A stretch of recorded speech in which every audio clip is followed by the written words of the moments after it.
The House Committee was informed that the Central Intelligence Group, the predecessor agency to the CIA, had engaged in clandestine collection and that it relied for its authority upon language in subsections 3, C, and D of the Presidential Directive of January 22, 1946, establishing the CIG. Footnote 7. Pausing the reading and reading footnote 7. General Hoyt S. Vandenberg testimony. Peter Vischer testimony. House transcript, page 10 and 76. Resuming the reading. The committee was therefore specifically on notice that this language, which is almost identical to Section 102D, 4 and 5 of the National Security Act of 1947, had been considered sufficiently broad to authorize direct clandestine collection. A presidential directive, like the 1947 Act, does not mention collection of any kind. Committee reports on the National Security Act make no reference to a collection role for the CIA. In open committee hearings, very little was said about the issue. Occasional remarks do indicate, however, that the agency would perform some kind of collection function. In testimony before the Senate Armed Services Committee, General Vandenberg said that the CIA would collect, quote, foreign intelligence information of certain types, end quote. Footnote 8. Pausing the reading and reading footnote 8. Vandenberg, Senate Armed Services Committee, hearings, April 29, 47, page 496. Resuming the reading.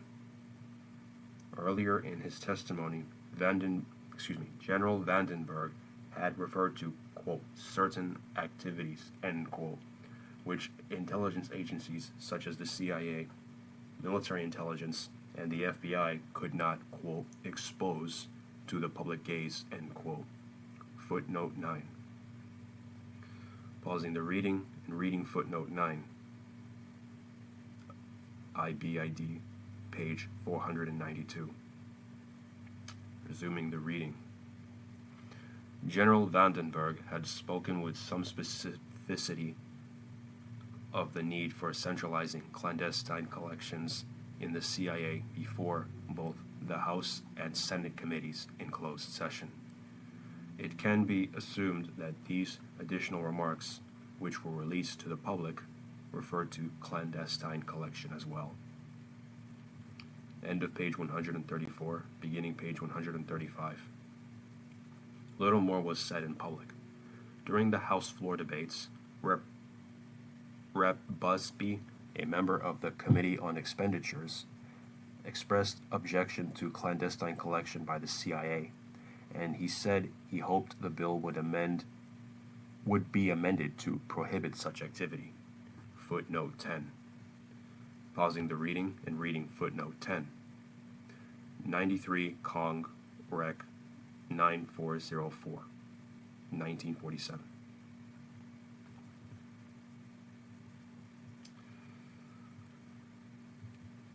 Resuming the reading. No such amendment was adopted, however, and Rep. Holyfield, another member of the committee, later remarked, I want to impress upon the minds of the members that the work of this Central Intelligence Agency, as far as the collection of evidence is concerned, is strictly in the field of secret foreign intelligence, what is known as clandestine intelligence. Footnote 11. Pausing the reading and reading footnote 11. IBID, page 9430.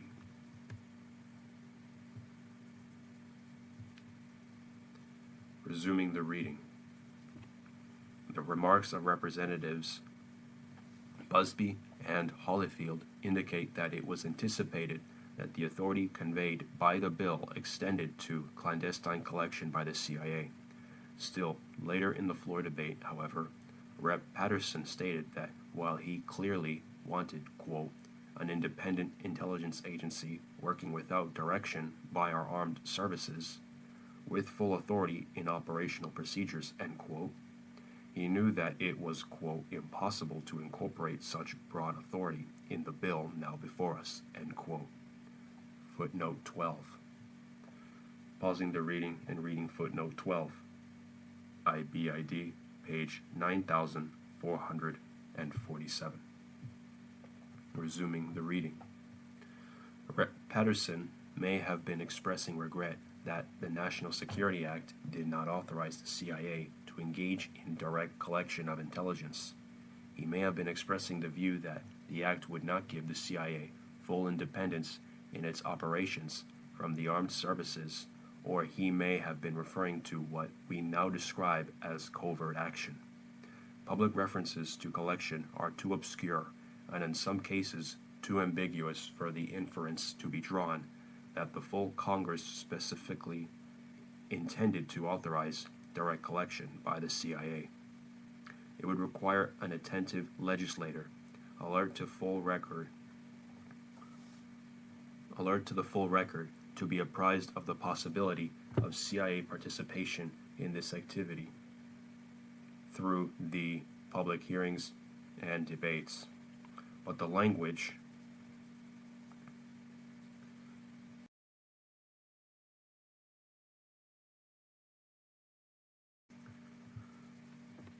of Section 102, D 4 and 5 indicates that the Congress intended some flexibility in the operations of the CIA. These provisions are sufficiently broad that clandestine collection of information could reasonably fall within the range of activities which they describe. There is no substantial evidence that Congress intended specifically to exclude clandestine collection from the, quote, services of common concern for the benefit of existing agencies, end quote, or from the, quote, other functions and duties related to intelligence affecting the national security, end quote, which were authorized by the Act. 2 years after the enactment of the National Security Act, Congress passed the Central Intelligence Agency Act of 1949, 50 U.S.C.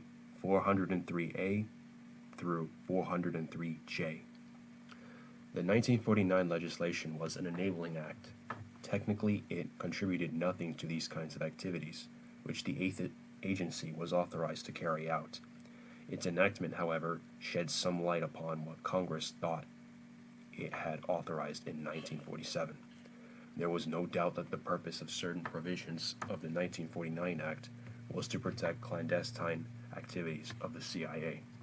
The Act waives the normal restrictions placed on government acquisition of material, hiring, and accounting for funds expended. If Congress did not believe, end of page 135, beginning page 136, that some type of clandestine activity had been authorized by the National Security Act, these provisions would not have been necessary. Further, the Congress had reason to believe that the CIA was already engaged in espionage. Prior to the passage of the Act, there had been discussion in the press of CIA involvement in direct clandestine collection. Footnote 13. Pausing the reading and reading footnote 13. Quote, the ex at Bogota, end quote. The Washington Post, April 13, 48. Hanson W. Baldwin, quote, intelligence, Roman numeral 2, end quote. The New York Times, July 22nd, 48.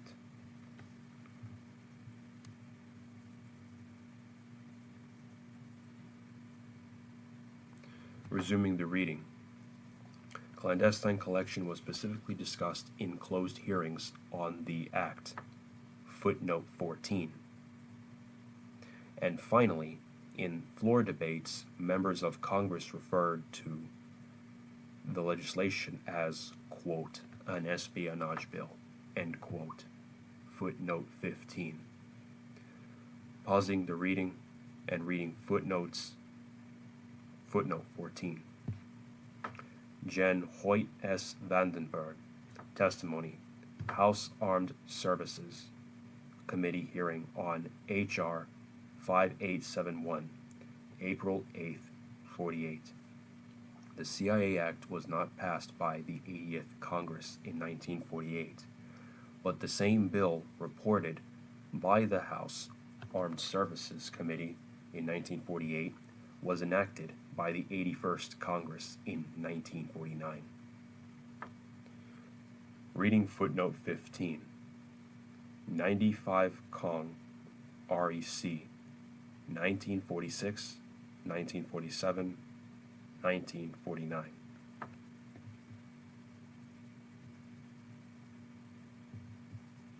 Resuming the reading. While there was much debate on the floor of both houses as to the wisdom of specific provisions of the bill and the general need for secrecy in the enactment process, no one suggested that the provisions of the bill were unwarranted because the operations which they were designed to facilitate were not authorized by law. The Central Intelligence Agency Act appears to represent congressional endorsement of the view that the National Security Act had authorized the CIA to engage in direct clandestine collection. That is a view consistent with the language of the National Security Act, and to the degree that the history addresses the issue with its legislative history.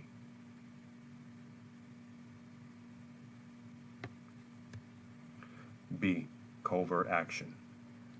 Covert action is defined as clandestine activity designed to influence foreign governments, events, organizations, or persons in support of U.S. foreign policy, conducted in such a way that the involvement of the U.S. government is not apparent.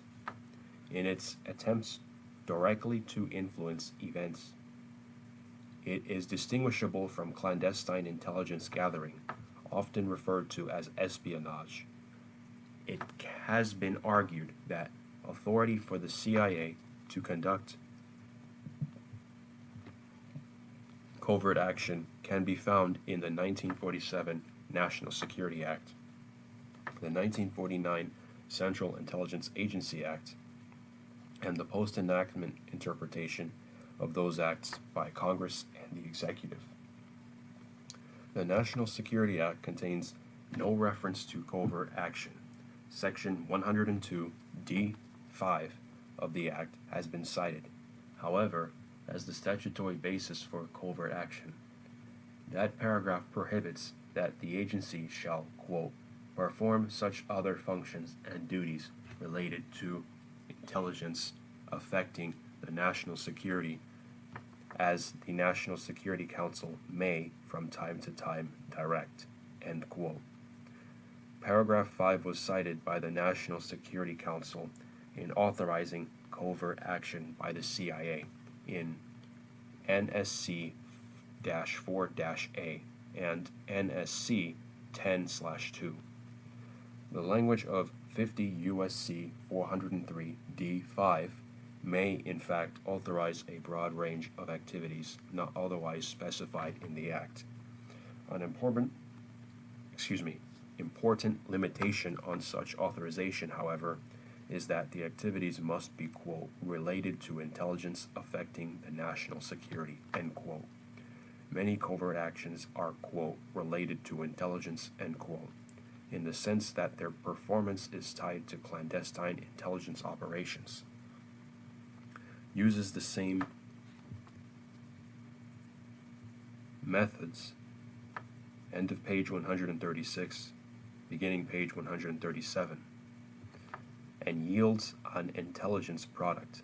It must be noted, however, that the chief purpose of these operations is not to gather intelligence, and that many covert actions, such as the invasion of the Bay of Pigs, have only the most limited relationship to, quote, intelligence affecting the national security, end quote. Given the fact that some of the actions which the CIA has taken to influence events in other countries are arguably, quote, related to intelligence affecting the national security, end quote. Again, it may be useful to examine the legislative history of the National Security Act to determine if these forms of covert action were within the range of activities which Congress intended to authorize. But there is little in the public record or even in the House Committee's executive session transcript which sheds any light on the intent of Congress with respect to covert action. Occasional references were made to, quote, operational activities, end quote, footnote 16, quote, special operations, footnote 17, or, quote, operational procedures, end quote, footnote 18.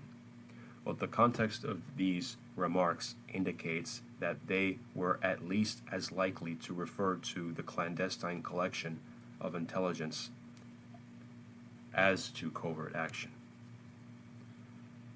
Pausing the reading and reading footnote 16. James Forrestal testimony, House Committee on Expenditures in the Executive Departments, hearings on H.R. 2319, 1947, page 120. Reading footnote 17. Memorandum from Allen Dulles, April 25, 47. Senate Armed Services Committee, hearings on S758, page 529. Reading footnote 18. 93 Cong. Rec. 9447, 1947.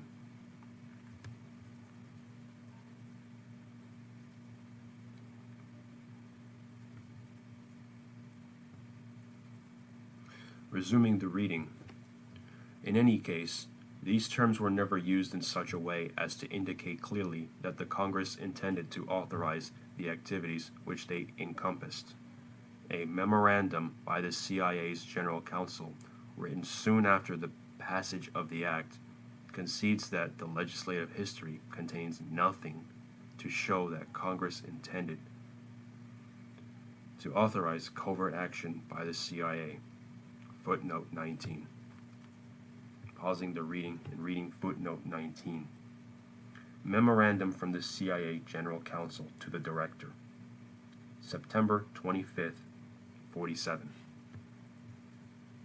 Resuming the reading. Neither the 1947 Act nor its legislative history, however, indicates congressional intent to prohibit covert actions by the agency.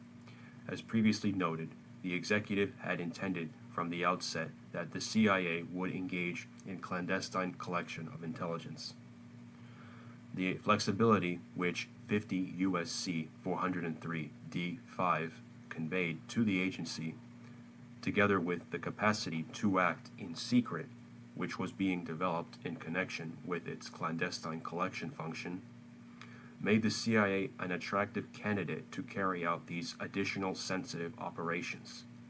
The executive branch was soon to seize upon this flexibility and assign major covert operations to the agency. In December 1947, the National Security Council instructed the CIA to undertake covert psychological operations. Footnote 20. Pausing the reading and reading footnote 20. NSC-4-A, December 17th, 47. Resuming the reading.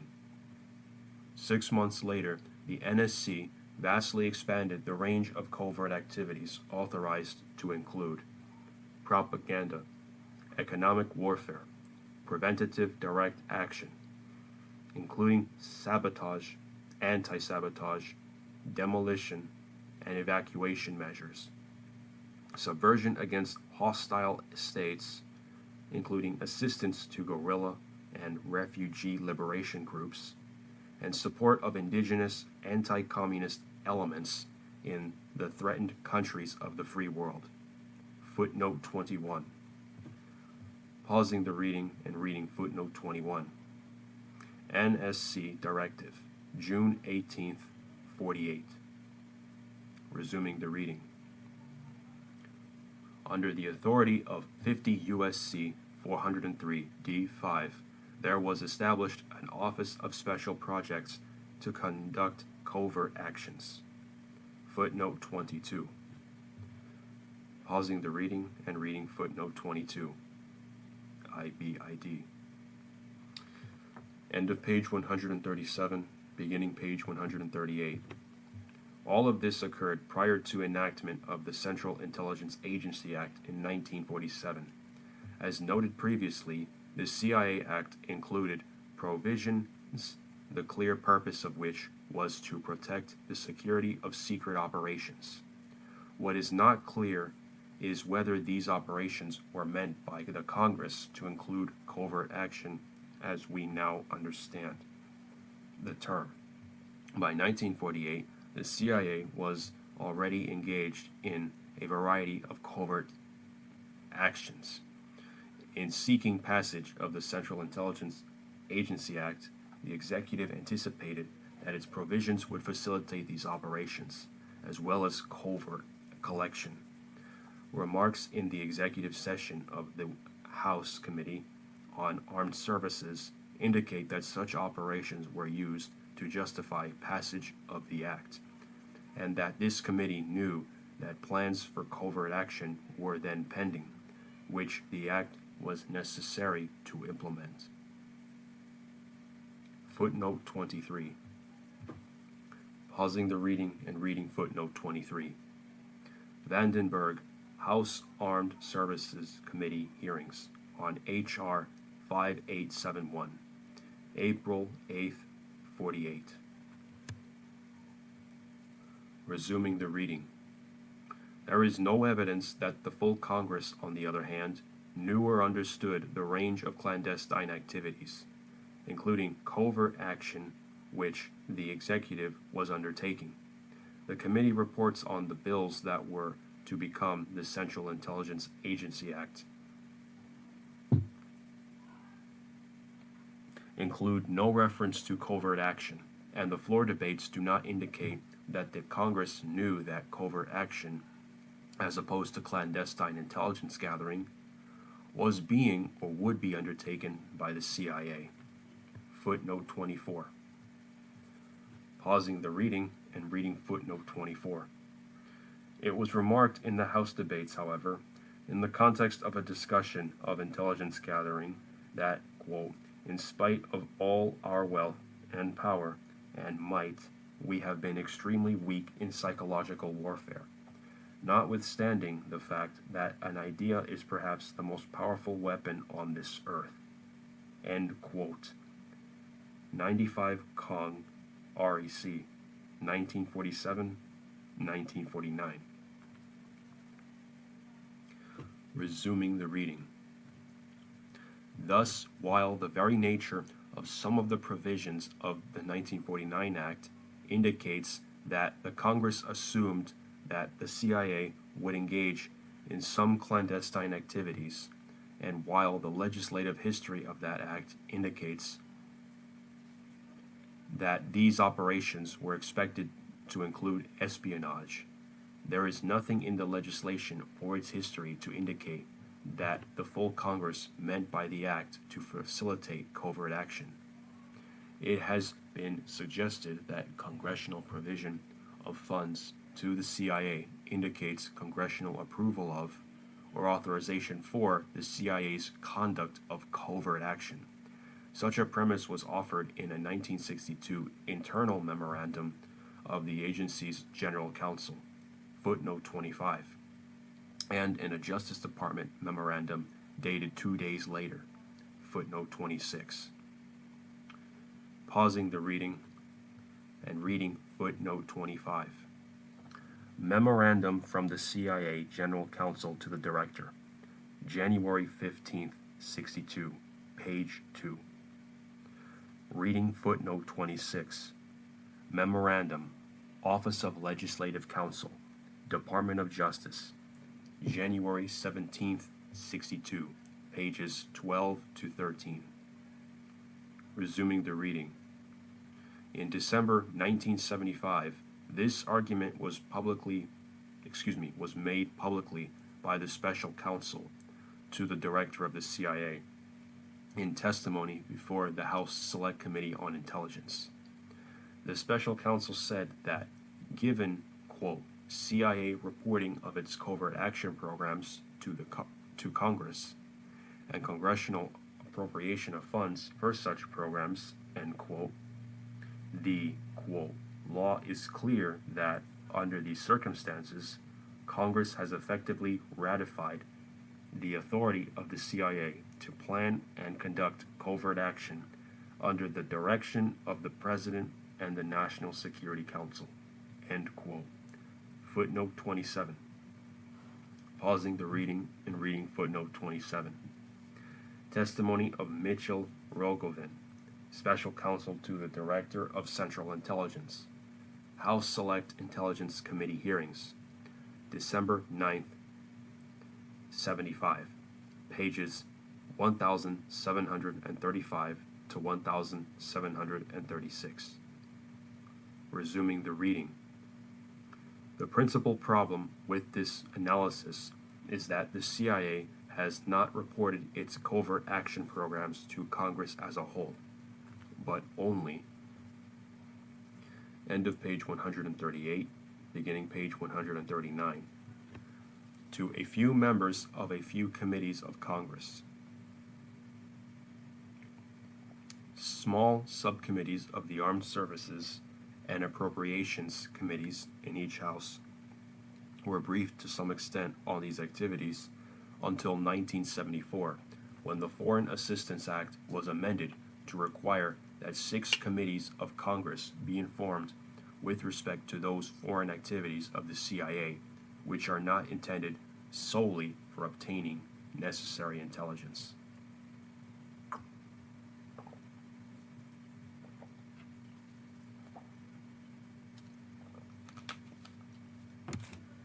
Other members of Congress may ultimately have become generally aware that the CIA engaged in some non-intelligence production operations.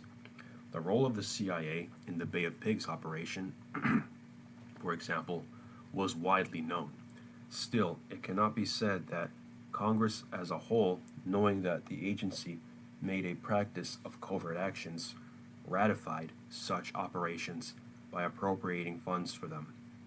The Congress as a whole has never voted for appropriations for the CIA. The funds provided to the CIA are concealed in the appropriations made to other agencies.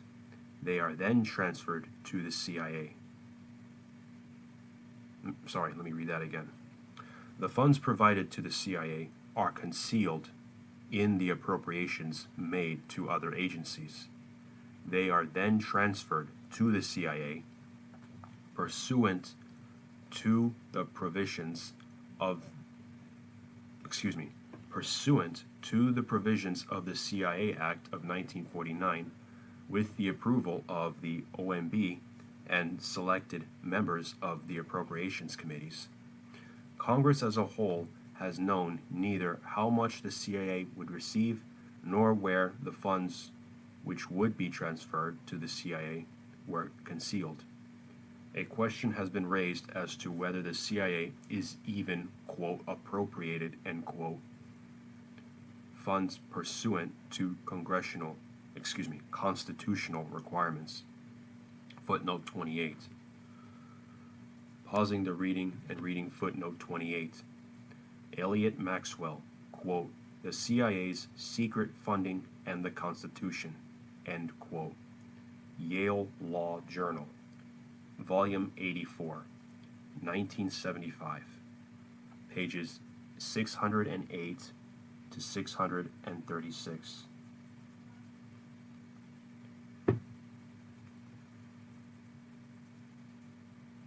Resuming the reading. More convincing than the argument that Congress has ratified covert action by appropriation is the suggestion that ratification has been by acquiescence. Although the Congress as a whole has not made appropriations for covert action, in recent years it has been aware that funds for such operations were being channeled to the CIA. Congress has had the power to put an end to these activities by attaching conditions to the use of funds appropriated by it. The failure to exercise this power may be interpreted as congressional ratification of CIA authority. In December 1974, the Congress passed a set of amendments to the Foreign Assistance Act of 1961. Section 32 of these amendments, which became Section 662 of the 1961 Act, and is known as the Hughes-Ryan Amendment, provides limitations on intelligence activities. A. No funds appropriated under authority of this or any other act may be expended by or on behalf of the Central Intelligence Agency for operations in foreign countries, other than activities intended solely for obtaining necessary intelligence. Unless and until the President finds that each such operation is important to the national security of the United States and reports in a timely fashion a description and scope of such operation to the appropriate committees of the Congress, including the Committee on Foreign Relations of the United States Senate and the Committee on Foreign Affairs of the United States House of Representatives. B.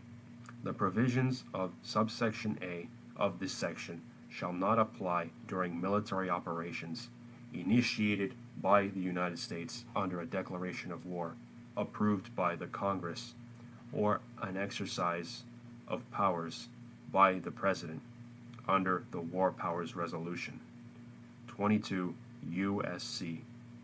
2422. End of page 139, beginning page 140.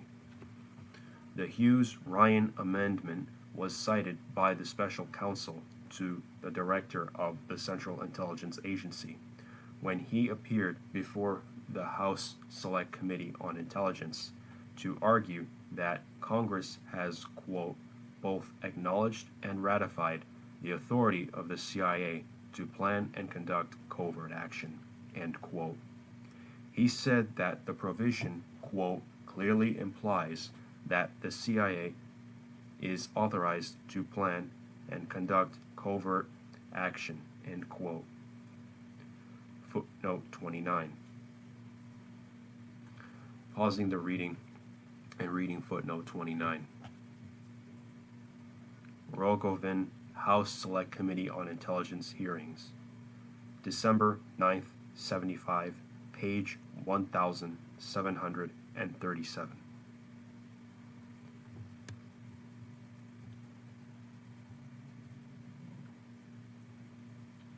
Resuming the reading. Section 32 does not explicitly authorize covert action by the Central Intelligence Agency. On its face, it contributes nothing to the CIA's authority to do anything. It can be argued, however, that the amendment represents recognition by the Congress that authority for the CIA to engage in covert action does exist. This argument has considerable merit. While certain restrictions were placed upon the conduct of covert action, it was not foreclosed as it could have been. On the other hand, it can be argued that the amendment merely represents Congress's acknowledgement that the CIA does carry out non-intelligence production activities. The purpose of Section 32 was to acquire information about these operations so that a decision could be made about their legitimacy. This argument is bolstered by the fact that a number of the proponents of the amendment, including its sponsor in this Senate saw the amendment as a temporary measure. Senator Hughes stated on the floor that the measure, quote, provides a temporary arrangement, not a permanent one, recognizing that a permanent arrangement is in the process of being developed, end quote. Footnote 30. Pausing the reading and reading footnote 30. Cong Rec S18062, Daily Ed, October 2nd, 74. Resuming the reading. Thus, the amendment might be seen not as congressional ratification of the CIA's authority to conduct covert action, but as a temporary measure to place limits on what the CIA was doing anyway. At the same time, the measure requires reporting so that Congress, traditionally deprived of information about covert action, can determine what further action to take with respect to this activity. The significance of the events up to 1974 is that until the date Congress could escape a full share of responsibility for the CIA's covert action. Enactment of the Hughes-Ryan Amendment, however, does represent formal acknowledgement by Congress that the CIA engages in operations in foreign countries for purposes other than obtaining intelligence. Since passage of that act, 6 standing committees of Congress have received information on specific CIA covert actions, and public hearings have been held on the subject by the Select Committee. The full Congress now has information on covert action, and it has the power to prohibit or further restrict this activity, either directly or through limitations on the expenditure of funds. If Congress takes no such action, a convincing argument can be made that it has authorized covert action by acquiescence. C. Domestic activities. The record shows that the CIA has engaged in a variety of clandestine collection programs directed at the activities of Americans within the United States. Some of these activities have raised constitutional, end of page 140, beginning page 141, questions related to the rights of Americans to engage in political activity free from government surveillance. But they have also raised questions about 1. The authority of the CIA under its charter to collect and use information about Americans, and 2. The extent to which the specific statutory prohibition on police and internal security functions by the CIA restricts these domestic activities. The National Security Act of 1947 defines the duties of the CIA in terms of, quote, intelligence, end quote, or, quote, intelligence relating to the national security, end quote. The legislative history of the Act clearly shows that Congress intended the activities authorized by this language to be related to foreign intelligence. Footnote 31. Pausing the reading and reading footnote 31. The purpose of the CIA was to take over the functions of the CIG, which had acted as a foreign intelligence agency. The assumption that the CIA would continue in its foreign intelligence field underlies much of the legislative debates over Section 102 of the National Security Act. For example, in the House floor debates, it was remarked that, quote, the Central Intelligence Agency deals with intelligence outside the United States, end quote. 93 Cong. Rec. 9494, 1947. That, quote, the Central Intelligence Agency is supposed to operate only abroad, end quote. IBID, page 9448. And that, quote, the Central Intelligence Agency deals only with external security, end quote. IBID, page 9447. It was frequently remarked that the agency was not to be permitted to act as a domestic police or, quote, Gestapo, end quote, in brackets. Senate Armed Services Committee hearings on S-758, 1947, page 497. House of Expenditures in the Executive Departments Committee, hearings on H.R. 2319, 1947, page 127, 438, 479 through 481, 93 Cong REC 9413, 9422, and 9443, 1947, end brackets. Specific care was taken to prevent the CIA or the Director of Central Intelligence from interfering in any way with the functions of the FBI.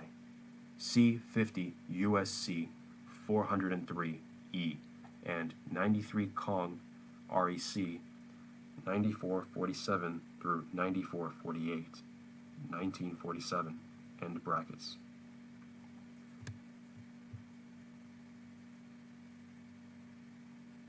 Resuming the reading. This construction is aided by the statute's provision that, quote, the agency shall have no police, subpoena, law enforcement power, or internal security functions, end quote. 50 U.S.C. 403d3.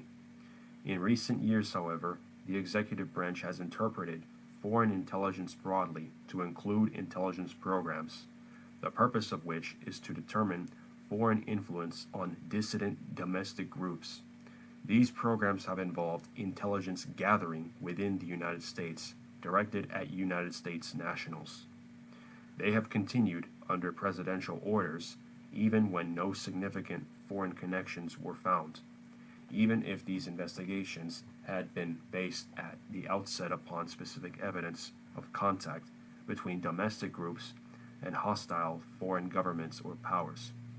However, and even if they had been terminated immediately when they revealed no foreign threat, a question arises as to whether such investigations would be authorized by the National Security Act. The legislative history of the Act shows that in establishing the CIA, Congress contemplated an agency which not only would be limited to a few to foreign intelligence operations, but one which would conduct very few of its operations within the United States. It was contemplated that the agency would have its headquarters here, footnote 32, and in House committee hearings in executive session, the possibility of seeking foreign intelligence information from private American citizens who traveled abroad was discussed with approval. Footnote 33. Pausing the reading and reading footnote 32. Vandenberg testimony, House transcript, June 27, 47, page 60. Reading footnote 33. Alan Dulla's testimony, IBID, pages 52 through 53 and 66. Resuming the reading. But in public and in private, it was generally agreed among legislators and representatives of the executive that the CIA would be, quote, confined out of the continental limits of the United States and in foreign fields, end quote. Footnote 34. Pausing the reading and reading footnote 34. IBID, page 59. Resuming the reading. That it should. End of page 141, beginning page 142. Have no, quote, police power or anything else within the confines of this country, end quote. Footnote 35. And that it was, quote, supposed to operate only abroad, end quote. Footnote 36. Pausing the reading and reading footnote 35. IBID, page 60. Reading footnote 36. 93 Kong, REC 9448, 1947. Resuming the reading. This view was reiterated in the legislative history of the Central Intelligence Agency Act of 1949. The following exchange took place between Rep. Holyfield and Rep. Sasser of the House Committee on the Armed Services, which had reported the 1949 bill.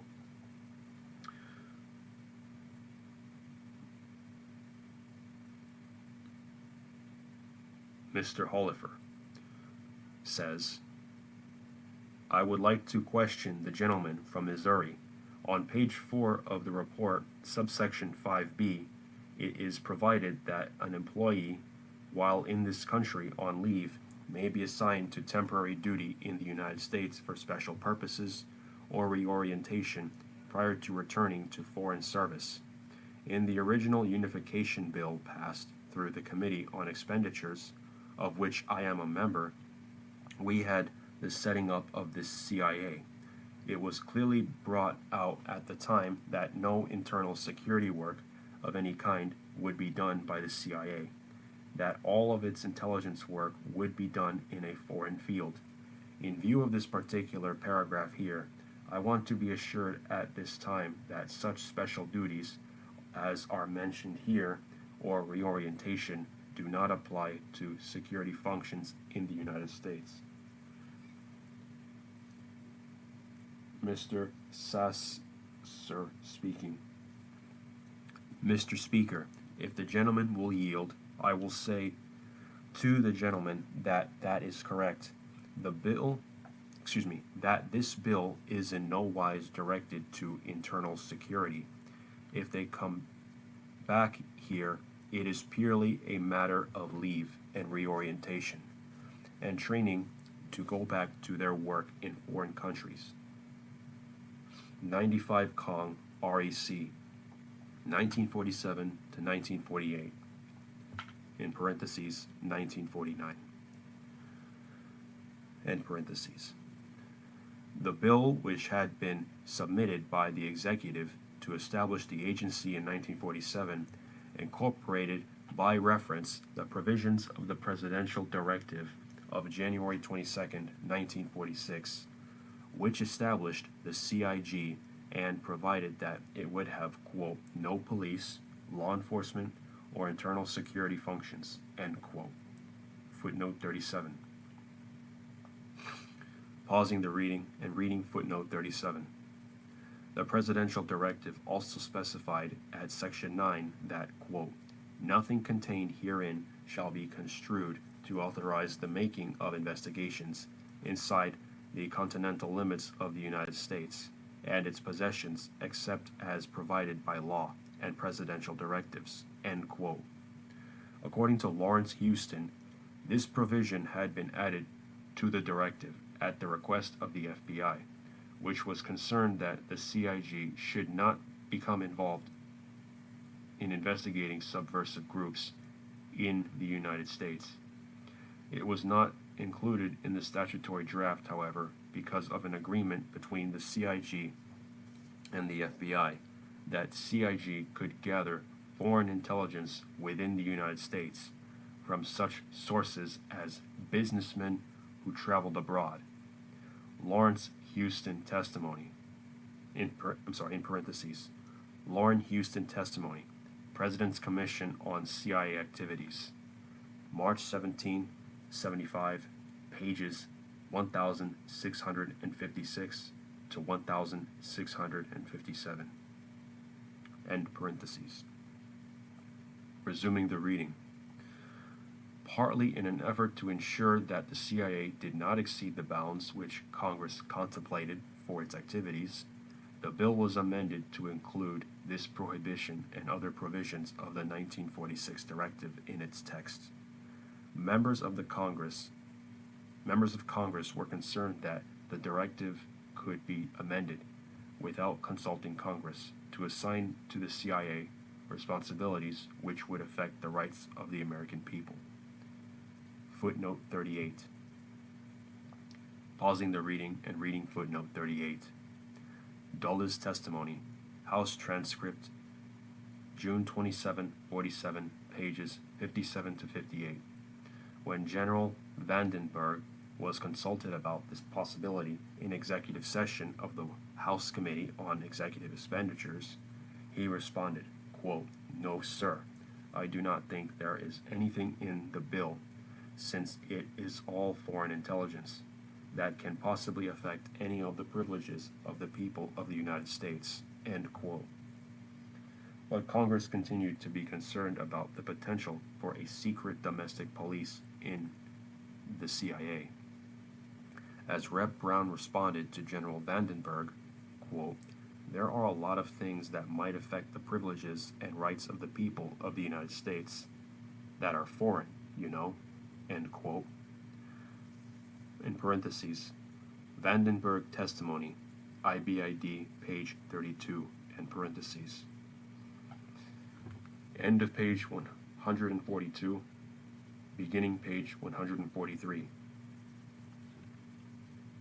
By codifying the prohibition against police and internal security functions, Congress apparently felt that it had protected the American people from the possibility that the CIA might act in any way that would have an impact upon their rights. The CIA, however, has interpreted the internal security prohibition narrowly to exclude investigations of domestic activities of American groups for the purpose of determining foreign associations.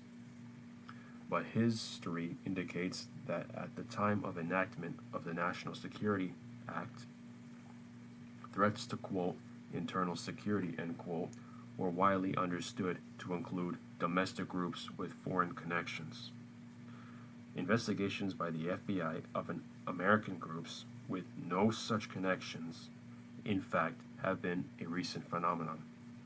The original order from President Roosevelt to J. Edgar Hoover to begin internal security operations was to investigate foreign communist and fascist influence within the United States. Footnote 39. Pausing the reading and reading footnote 39. See Domestic Intelligence Report, page 25.